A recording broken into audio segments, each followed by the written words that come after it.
India Congress committee के media in charge और पूर्व बिजली मंत्री रणदीप सिंह सुरजेवाला को चुनाव मैदान में उतार दिया है। रणदीप सिंह सुरजेवाला के लिए यह चुनाव जीतना इसलिए भी आवश्यक हो जाएगा कि वह चुनाव जीत गए तो आने वाले विधानसभा चुनावों में मुख्यमंत्री के कैंडिडेट बन सकते हैं, नहीं तो उनके लिए भविष्य पेचीदगियों भरा हो सकता है। रणदीप सिंह सुरजेवाला राष्ट्रीय अध्यक्ष राहुल गांधी के काफी नजदीक हैं। उनका यह रिस्क उनके लिए फायदेमंद भी साबित होगा या नुकसान, यह तो जींद उपचुनाव की मतगणना के बाद ही पता लग पाएगा। परंतु जींद में जिस तरह की रोचकता अब देखने को मिलेगी, उससे आने वाले विधानसभा चुनावों के लिए तय हो जाएगा कि हरियाणा में कांग्रेस की कमान रणदीप सिंह सुरजेवाला के हाथ आएगी या फिर किसी अन्य के। भूपेंद्र सिंह हुड्डा, कुमारी शैलजा, डॉक्टर अशोक तंवर इस चुनाव में रणदीप सिंह सुरजेवाला की कितनी मदद करते हैं, यह भी देखने का विषय होगा, क्योंकि रणदीप सिंह सुरजेवाला की जीत उनका भविष्य तय करेगी, लेकिन दूसरे गुटों के लिए चिंता का विषय बन सकती है।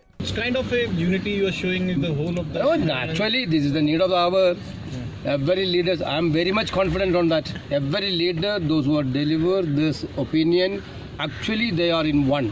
So how much that message is very much giving energy to me. So we can say there was more than this Dean by-election was going on this meeting. Certainly, generally it will definitely the decision of Dean by-election candidate itself will give a unity message all over Haryana. So how much candidate you can discuss? We will. I am very much confident that we are going to win this seat.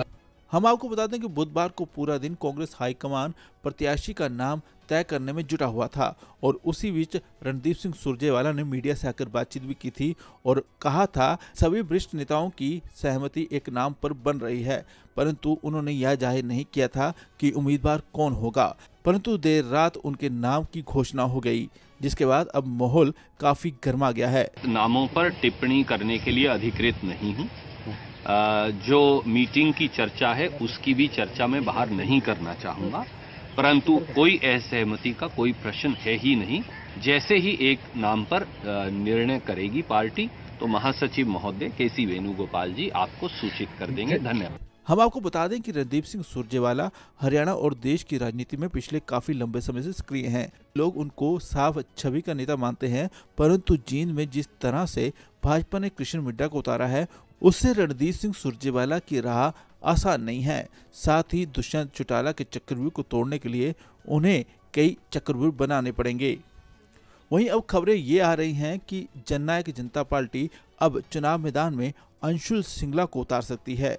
सूत्रों की माने तो अंदरूनी इशारा हो चुका है, परंतु अभी तक घोषणा बाकी है। उम्मीद की जा रही है कि वीरवार को दोपहर से पहले ही इनेलो और जननायक जनता पार्टी अपने उम्मीदवारों की घोषणा कर देंगे।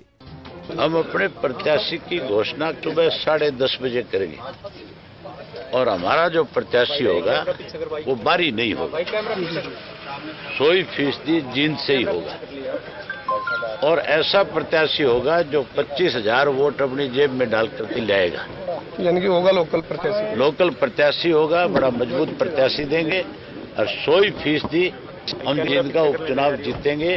पहले भी इंडियन नेशनल लोकदल पार्टी का ही एमएलए जिनसे था और आगे भी इंडियन नेशनल लोकदल पार्टी का ही विधानसभा का सदस्य जिनसे बनकर के जाएगा। वहीं इसी बीच अपने दोनों हाथों में लड्डू लेकर चल रहे मांगेराम गुप्ता ने घोषणा कर दी है कि वे ये चुनाव नहीं लड़ेंगे। अगर कोई चुनाव लड़ेगा तो उनके बेटे। मेरा कोई इलेक्शन लड़ने का मन नहीं है। मैंने शुरू से ये कह दिया मैं इलेक्शन लड़ना नहीं चाहता। एक ऑप्शन थी भाई मेरे बेटे महावीर को अगर कहेगा तो मैं उसे विचार करूँगा, मेरे मुताबिक कहेगा मैं उसकी शर्त मान के नहीं किसी की इलेक्शन लड़ता। मैं मेरे बेटे की बात मान लेगा, मैं उससे फिर अपनी बात कह लूँगा, उससे मानेगा तो मैं महावीर को दे सकता। ये बात हुई है।